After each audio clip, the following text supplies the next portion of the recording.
যথেষ্ট international cricket খেলেছি, প্রায় ৮-৯ বছর ধরে খেলেছি। সো যারা জুনিয়র আছে তাদেরকে অবশ্যই পারফর্ম করতে হবে, কিভাবে সেই সাজেস্টগুলো করব, যেটা আমরা যখন প্রথমে ঢুকেছিলাম বড় ভাইরা আমাদেরকে যেভাবে হেল্প করেছে। সো চেষ্টা করব যে ওইভাবেই যেন হেল্পটা করার জন্য, একটা ড্রেসিং রুমটাকে ওইভাবে রাখার জন্য যেন যেই ড্রেসিং রুমে থাকে না কেন সে যেন ফিল করে যে না, আমি একা নয়, আমার সাথে সবাই আছে। আপনি যেটা বললেন যে হ্যাঁ, আমার ক্যাপ্টেন্সি ডেবু হয়েছে একটা সিচুয়েশনের ভিতর থেকে। শান্ত তখন ক্যাপ্টেন ছিল, ওই ইনজুরি হয়ে গিয়েছিল বলে আমি হয়তো ওয়েস্ট ইন্ডিজ সিরিজটা আমাকে দেওয়া হয়েছিল, আমি তখন ভাইস ক্যাপ্টেন হয়তো ছিলাম, এর জন্য করেছিলাম। আর ওই রকম সিচুয়েশনে ক্যাপ্টেন্সি করা একটু ডিফিকাল্ট, কারণ হঠাৎ করে ক্যাপ্টেন্সি করেছি।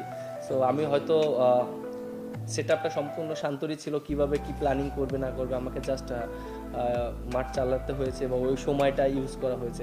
সো হ্যাঁ, অবশ্যই ওই 4টা ম্যাচে অবশ্যই আমার অনেক এক্সপিরিয়েন্স হয়েছে এবং আশা করি একটা জিনিস দেখেন, লং টাইমের জন্য পেলে একটু ভালো হয়, টিমকে বুস্ট আপ করা যায় কিভাবে করলে ভালো হবে। সো যেহেতু 1 বছরের জন্য পেয়েছি, আমি চেষ্টা করব যে টিমটাকে সুন্দর একটা জায়গায় দাঁড় করানোর জন্য।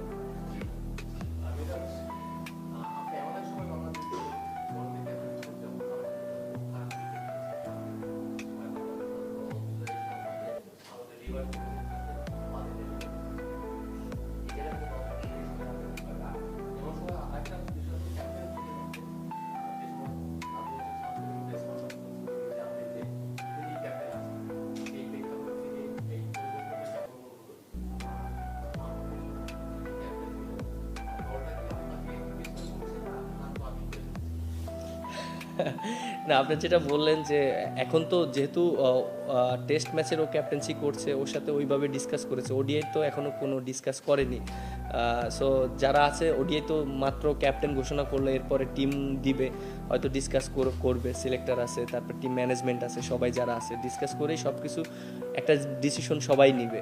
আর একটা জিনিস কি বললেন?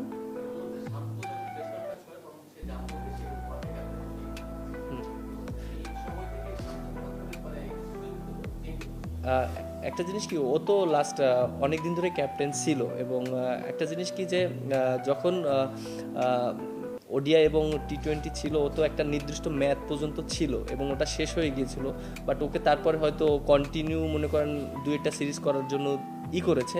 বাট ওর সাথে হয়তো ডিসকাস করেছে বা কি করেছে, হয়তো টেস্ট টিম নিয়ে ডিসকাস করেছে, ওডিআই করেছে কিনা আমি ওই রকমভাবে করতে পারবো না। বাট আমাকে যেটা, আমি কালকে হয়তো আমাকে বলেছে, আমাদের ফাইন স্যার যখন ছিলেন এখানে আমাকে ডেকে নিয়ে বলেছিলেন যে তোমাকে এরকম আমরা চিন্তা করছি, দায়িত্ব দিব, কারণ আমাদের খুব তাড়াতাড়ি এই ডিসিশনগুলো নিব, কারণ আমাদের যেহেতু ওডিআই টিমটা আমরা সেট করতে হবে, আমাদের সামনে খেলা আছে, বেশি দূরে নেই সময়টা। সো আমরা ওইভাবে প্ল্যানিং করছি।